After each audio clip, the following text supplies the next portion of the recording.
I made this little PowerPoint, and we're going to talk about modeling plants in Maya. And I guess before we start, I'll just share a little bit about myself. My name is Alicia Rubel. I'm a junior 3D artist at Storm8, and there's my email. Ooh. Feel free to email me whenever, if you ever have like a question or you're stuck. I check my email pretty regularly, and if you know me on Facebook, that's fine too. Okay, so number one, I wanted to talk about like how you would go about actually just making organic scenery in Maya. So organic scenery is like, plants, trees, bushes, such stuff like that.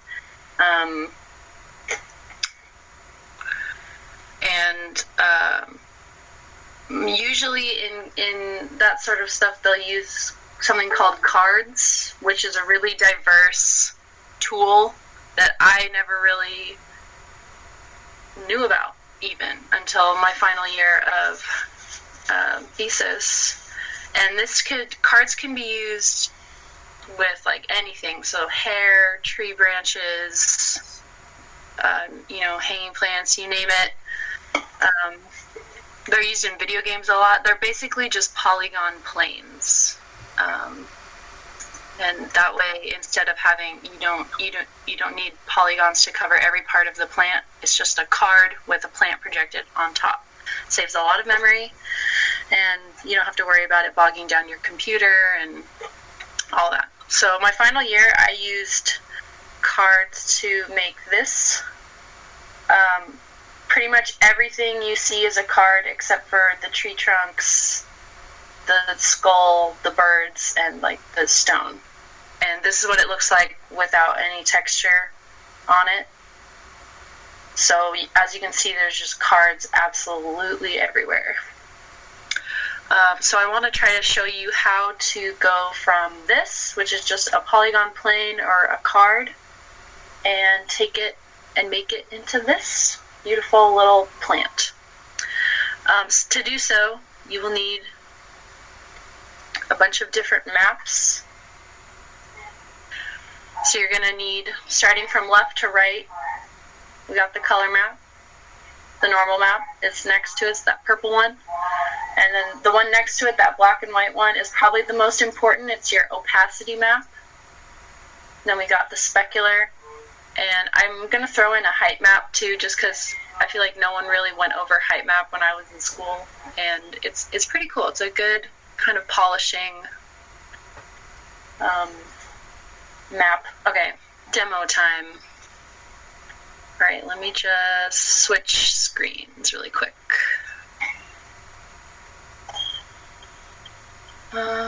Share screen. Share screen. Okay, so here's my card that I have. Can you all see this Maya thing? Yeah. Okay, good. So to make this, you're just going to go to create polygon primitives and the plane, and it's right there. And what I like to do is I like to go into the option box and I like to check create UVs and preserve the aspect ratio, because that way when you open up the UV editor, you're automatically going to have UVs. I don't know where my UV editor is. It's not showing up, so that's fun. Oh, it's right here. Duh. Haha, it's over here, guys. Here are my UVs, though. And normally it would just be like a bigger version. It would fill up the entire map, but I've moved it around. Didn't put anything in it. Oh, thanks, Mom. That's my mom, everybody. Okay, so, yeah. So once you have the UV map set up, then you can go into Photoshop and begin making your maps. I kind of skipped that part of the tutorial just because, I don't know, I felt like plugging it in was kind of much less self-explanatory than actual texture making. Okay, we're just going to jump into it. So I usually like to do color first. So what you want to do is you want to assign the AI standard shader. So I do right click over this, hold down on the right click button and assign new material. And I'm going to use the Arnold standard surface. So I'm going to rename it to Ivy texture, just because you want to stay organized. And if you have a bunch of textures that are just called AI standard surface, you're not going to know, and then you're going to want to die. So first, let's go color. You want to plug it into this base drop-down menu, base for base color, file, because we have a little image file. And I'm going to pick my color map. And my color map is used for a lot of different plants, and I'm sorry if that's confusing, but you're just going to want this little like ivy part. That's the only part we're modeling right now. There it is. So it looks good. And now, sorry, I'm a little sick also. Okay. Now, next, I'm just going to go straight into, I'm going to skip specular for now. And I'm going to go down to geometry. And I'm going to plug in our opacity map, because that's the most important when you're doing a plant like this. And I'm going to T for transparency. That's how I name it. And then once you get that plugged in, you're like, oh my god, cool, but it's not working. Why is it not working? Hopefully it's just this. Where is it? Oh god, I knew this was gonna happen. Those tab things are always confusing to balance. I know, my god. So I prepped this demo last night, and I like made sure everything was working, and I was like, okay, so make sure you go to this menu and blah blah blah, and now obviously everything is a jumbled. Okay, it's in the texture image window. You're gonna scroll down and go to Arnold. Nope, that's not it. God damn it. Okay, we're gonna find it, guys. We're gonna find it, and it's gonna be fine. We're looking for the way to make it invisible or clear. I'm looking for that opacity setting. Yeah. Is it in this transmission or subsurface or? Maybe I have to turn the weight up. No, because last night when I was doing this, I got so confused because every time I would plug in my transparency map, I would plug it into transmission. Oh. But for some reason, it's not working.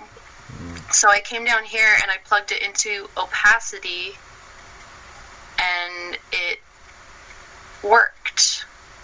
But now it's obviously not working because I'm doing a demo. So obviously we don't want it to work. I'll find it though. I think it might be in the object setting. Oh, yeah. Yeah, here we go. You made your computer sick, and so your computer isn't working now because you're sick as well. Exactly. It's contagious. It's how cold. Well, this is great, guys. See, this is modeling. Also, this is a great example of what it's like to be You got modeling. a problem solved. You you're like, just gonna plug in my maps, no big deal. It'll take me 20 minutes, and then I'll be done. And then, obviously, nothing ever works, and then you're sitting there for 2 hours trying to figure it out. I'm just gonna plug in the normal map while I'm talking. So it's in the same window, bump mapping. Go to this little window. And then it should take you here, and you want to make sure it's on that tangent space normals, baby. And then click here. Oops, it's taking me back here again. How fun. Okay. And we want that normal. Okay. So now I'm going to try to get the opacity to work. This is kind of important, but also maybe not. But definitely go here if you're ever trying to troubleshoot. Go to your object settings, not the texture settings, but the object. And under Arnold, if opaque is checked, just uncheck it. I don't know, sometimes that just makes things act all weird. Back to opacity though. We are going to go to color balance and see if any of these can be adjusted to make it work. Sometimes that is a thing, but not today. Not for Alicia. So what is it we're looking for exactly? I can just Google it right now. Let me just open my working file. Oh yeah, just double check that. That's fine. Here's what it's supposed to look like, everybody. Floating plant. If we scroll down, I do have this plugged into opacity. I don't know why it's not working. I'm so sorry. So, let's see. If I just unplug it or like break that connection right now.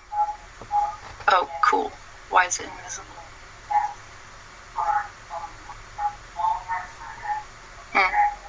Very interesting.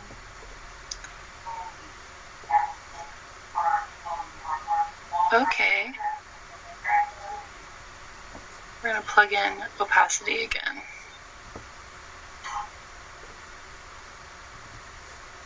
See, it works, guys. So that's what it's supposed to do.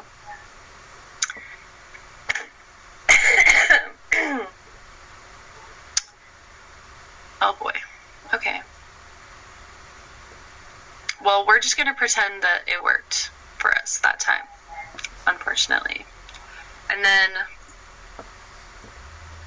I'm going to move on to the specular map, which goes into the specular channel. It's one of the few things that makes sense. And then specular map just shows the roughness. And when you're adjusting the roughness on a plant, it's pretty important. You can see kind of one of my little details. Oh.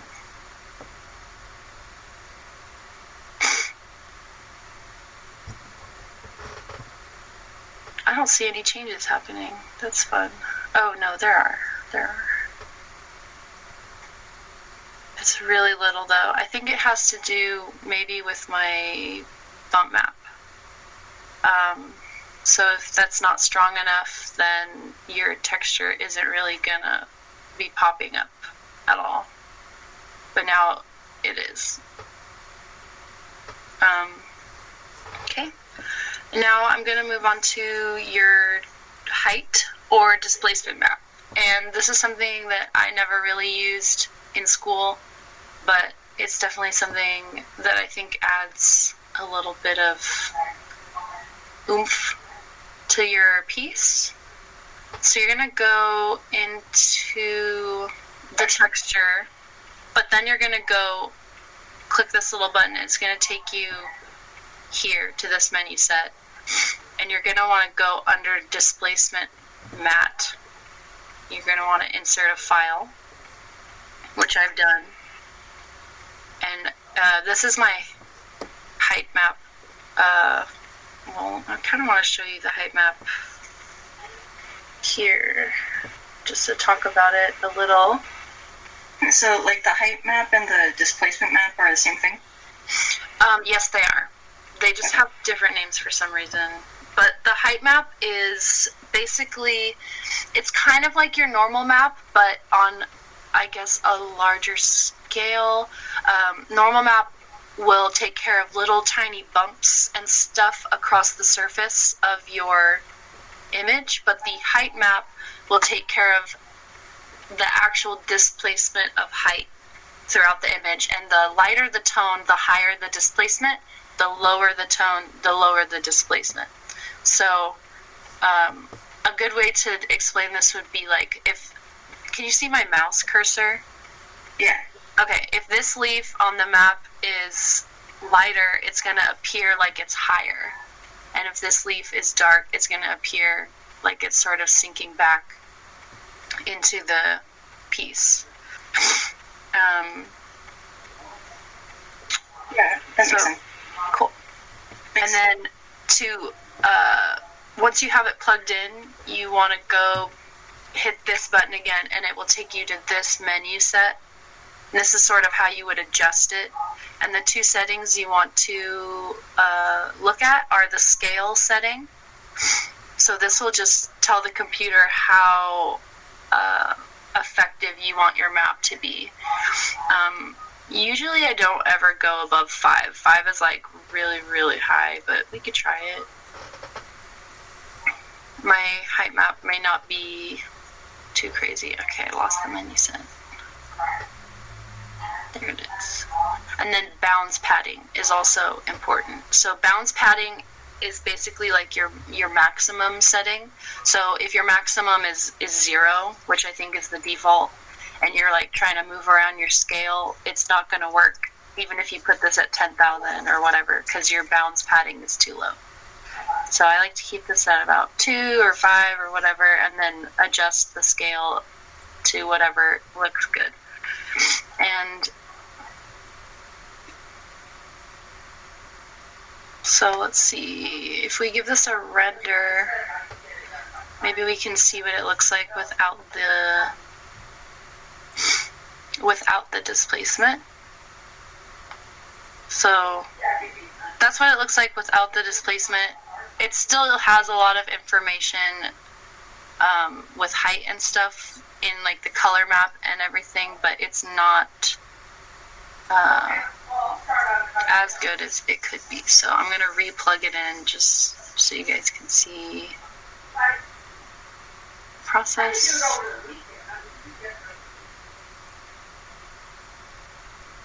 And then we're going to go to these settings. See, yep, it's set to 0. I'm going to put that at 5. And then I'm going to scale it up a little more too. And if you were to zoom in, you would see that the leaf is almost gaining a thickness, but it's not really there. It's just in the maps.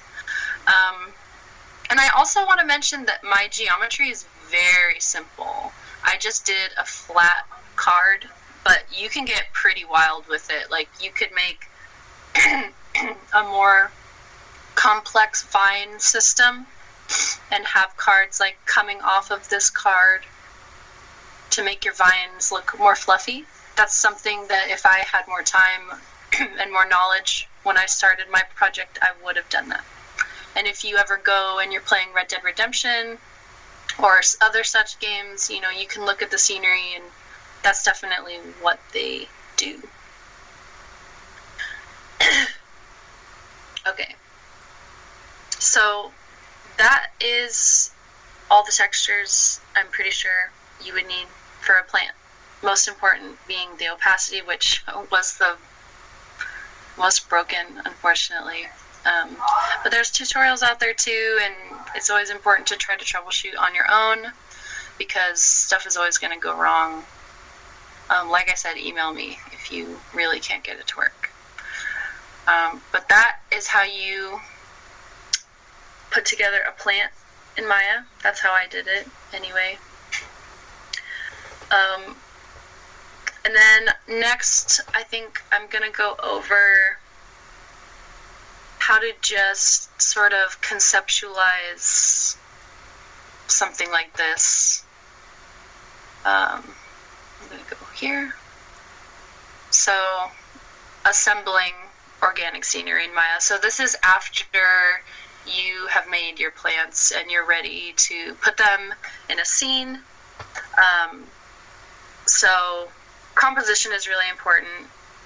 When I was starting out, I just threw some stuff into Maya and I was like, I guess I kind of want like a skull here, some ribs, tree trunks, and some rocks. And I threw this in with the intention of replacing every single one of these items. So after that, I slowly did that. I replaced some of the items. The skeleton is just the Kittleston ZBrush model that I retopologized and tweaked to look a little less humanoid. And then that's the first image. And then the second image is me just sort of like throwing in plants that I had made. And the bottom row is me experimenting with plants. So the left is some ferns, which is just one fern card duplicated over and over to make all the fern leaves. And the second image here is these clovers, but without any texture on them. Oops. So that's what they look like without any texture. And then just slowly building up the scene until it looked kind of like this. And this was it with Maya hardware. So this is not Arnold.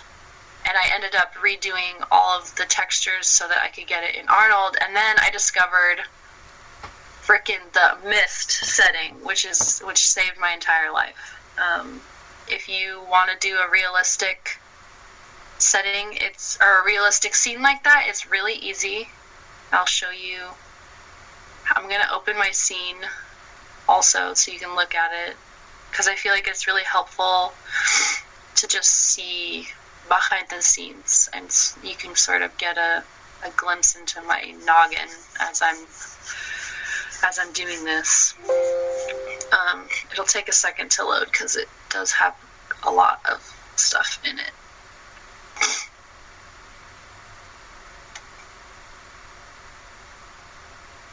So there's all my cards. There's a lot of them. And then with textures,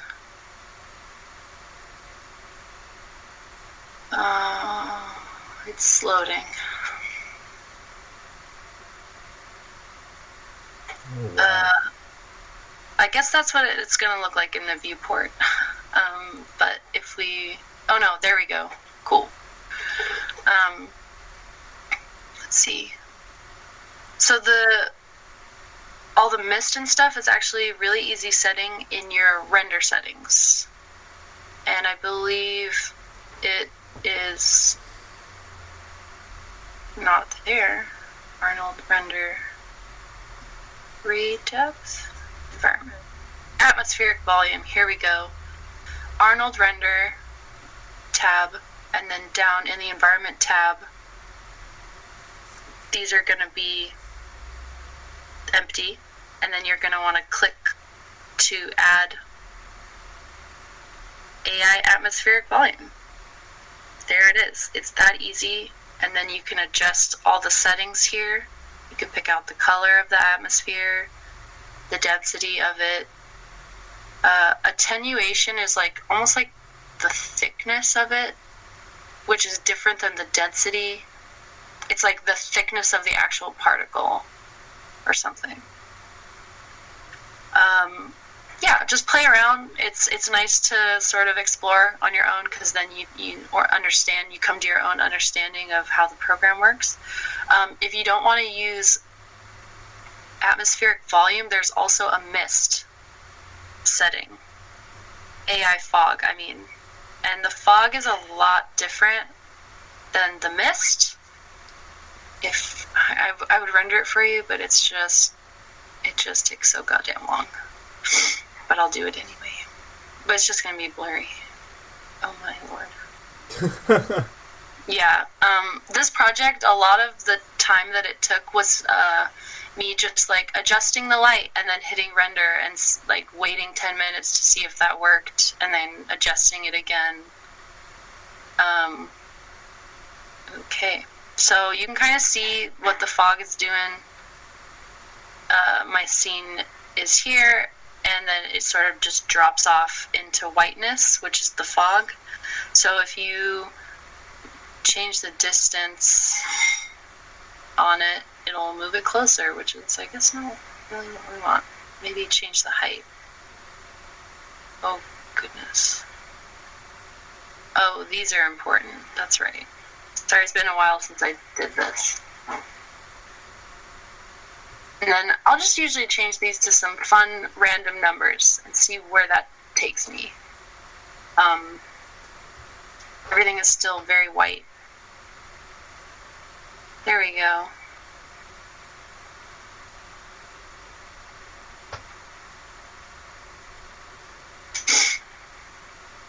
Brown point. 10. We'll say 10.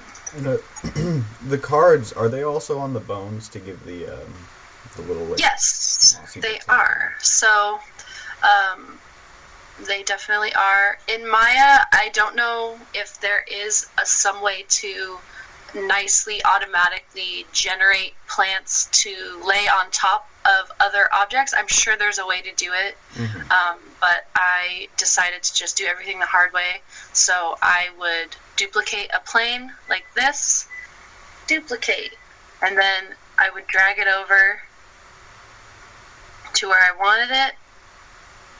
Oops.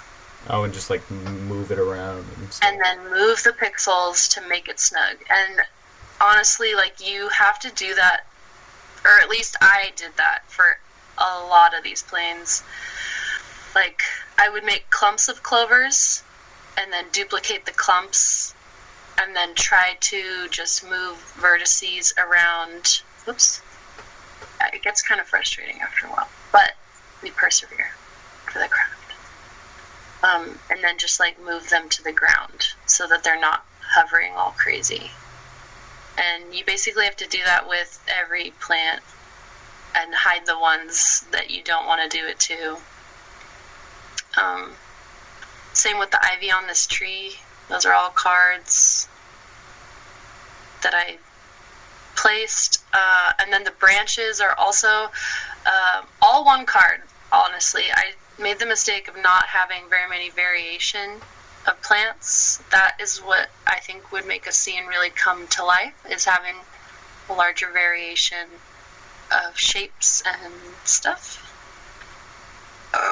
But as you can see, a lot of these branches are just sort of hovering, and that's me not wanting to go through every branch and place it. But it is necessary, especially if you were to have this in Unreal, which I'm currently trying to do.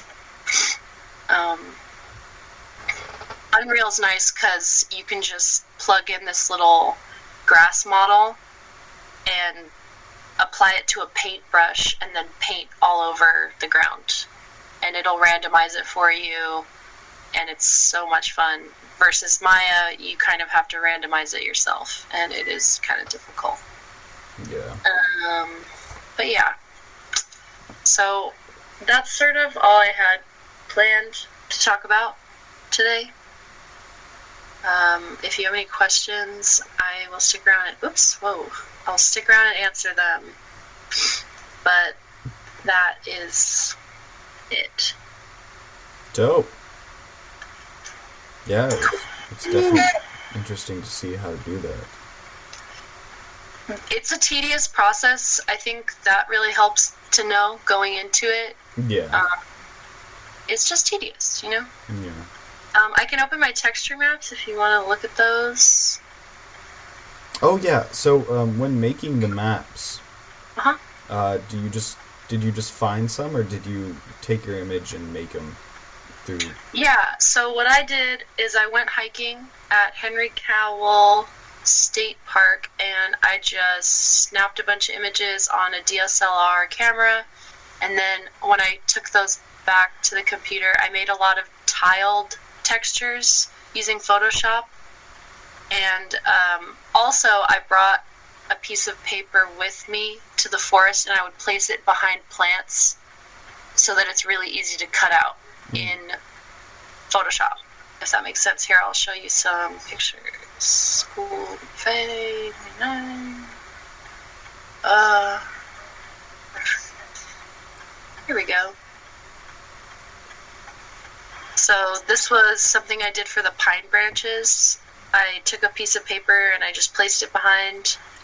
And then what I did was, once I got this all cut out, I sort of just duplicated this into a branch shape, and I made the branch out of these images. So I didn't take a picture of a full branch.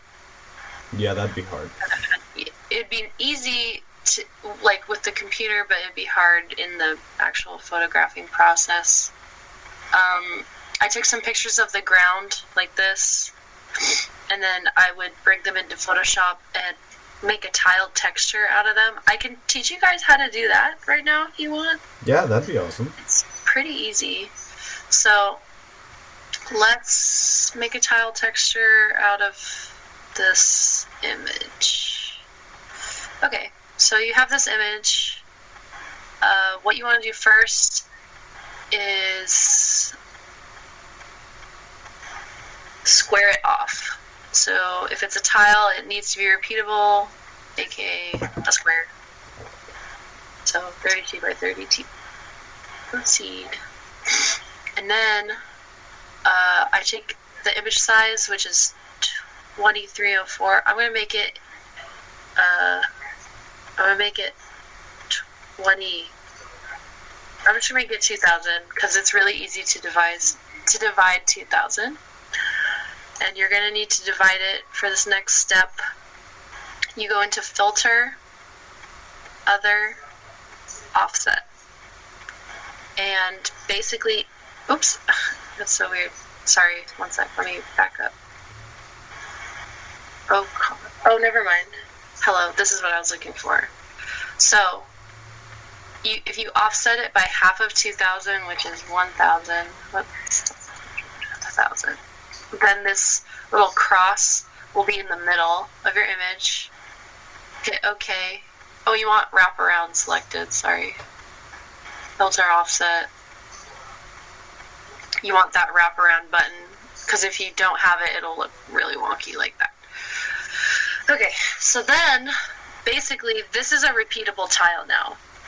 You can put this next to each other and it will repeat.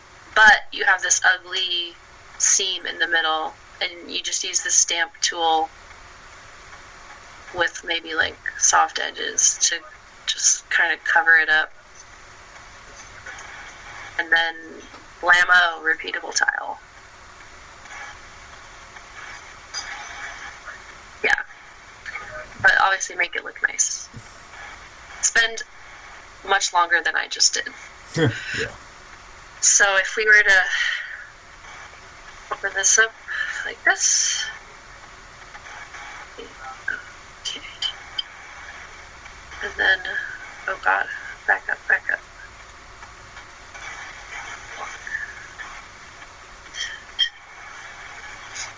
You want to test it? Oh, it repeats. Oh, fun. So that's how I did the ground texture. And then what I would do is I would open my UV map and I would just drop in the tiles and repeat them manually. So that's, you can sort of see where it's repeating here on my trees. And then what I would do is I would just paint directly over the tile so that it looked less repeated in my scene. So I think my finished texture map, this is not it. This is it. Nature.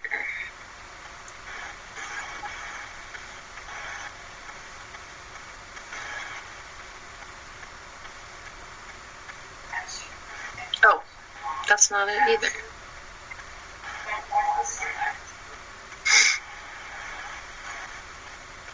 I think this is it. Yeah. So here's sort of an example of me just like painting over using a different image that I took of some moss and just stamp cloning it onto here. Stamp cloning. And then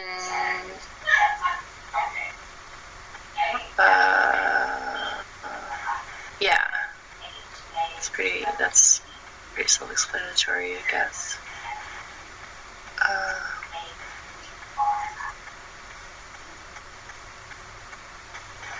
Nope. I can show you the plant texture too, I guess. Let's see. Yeah, so I have several UV maps on one map just because at first I had a separate map for the grass and a separate map for the ivy, But it got frustrating trying to reload textures all the time, and it was just easier to have all the plants on one map.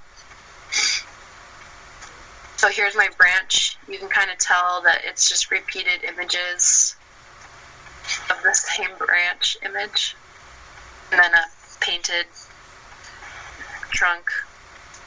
Everything looks so bad when you zoom into it. It's really fun. Yeah. You kind of learn all the secrets of the artist. These are hand-painted grass, so this is not a photo. This is kind of a photo. That's from a photo. These are all photos. But the ivy was made sort of similarly as the branch, where you just take a picture of a few ivy leaves and then cut them out in Photoshop and duplicate them and sort of make your own vine out of that. So if you look closely, there's a lot of repeating leaves, like this one, this one, this one, this one, this one. Those are all the same leaf. Yeah. So that's kind of how I did it. Just cover your scene in cards and everyone will be impressed with you, I guess. And that is it. That concludes what I have to share. Well, that was super helpful. I've never really done much card work. So I definitely think I'll start looking into that, because I definitely want to do more environments, and if I want to do more environments, I need to understand how cards work. Yeah, and it's relatively easy if you have good photo texture too, because there wasn't a lot of painting involved, just a lot of laying it out and putting it in the scene and kit bashing the scene. And if you don't know what kit bashing is, it's just like, oh, you have a kit of 3 ivies, a clover, a fern thing, and some branches, and then you just go ham bashing that kit together, if that makes sense. You just sort of like... I went over it a bit. Dress up your scene. Yeah. But I went over it more of a hard surface methodology, but I definitely Nice. think I'll go over it in, what is it called? They're like, designated kits. They're not... what are they called? Yeah, no, I think I know what Is you it mean. just I don't know model what they're kits? called either. I guess it's just called model kits, but they're used to like make scenes look the same. It's like basically all Skyrim is just kits. Exactly. smash This together. scene that I made is just based off of sort of the workflow for Bethesda's Skyrim game. Yeah. Yeah. It's a really good workflow. You can also download kits from online. I'm sure there are free ones, and you can practice kit bashing. I think making the kit is the fun part, though, but there's some fun in kit bashing, too. Yeah, kit bashing's super cool. And I think I heard Tom say that if you want, you can use stuff from online in your scene. Like if you have a pretty complex scene, download I didn't model this skeleton, just download a skeleton, and include it in your scene. Tom said he's cool with that. So if you ever need help, or if you feel like, I don't have enough time because I'm making all these plants, I don't even have enough time to make a skeleton, or, whatever your case is. Yeah. Or like a bird. I made these birds last minute, but I could have downloaded those. I should have. But yeah. Lots of resources in the online community that you should take. Not everyone expects you to just make everything yourself, which is cool. Yeah. Especially for the massive scenes. Yeah, Like, a lot of that is just reused stuff in most cases. totally. Like, it's impressive to have a scene that you didn't make, but you set up and, placed all the assets everywhere. That's impressive on its own. Yeah. It definitely is. I don't think, they would accept it for thesis, but No, probably not. They'd be like, what the fuck is this shit? it'd be a fun side project, though. Yeah. Yeah. Okay. Alicia, you rock. Oh, thank you. That is very You- true. You all rock too. Oh no. We're entering the void. No! Oh my gosh. All right. Dope.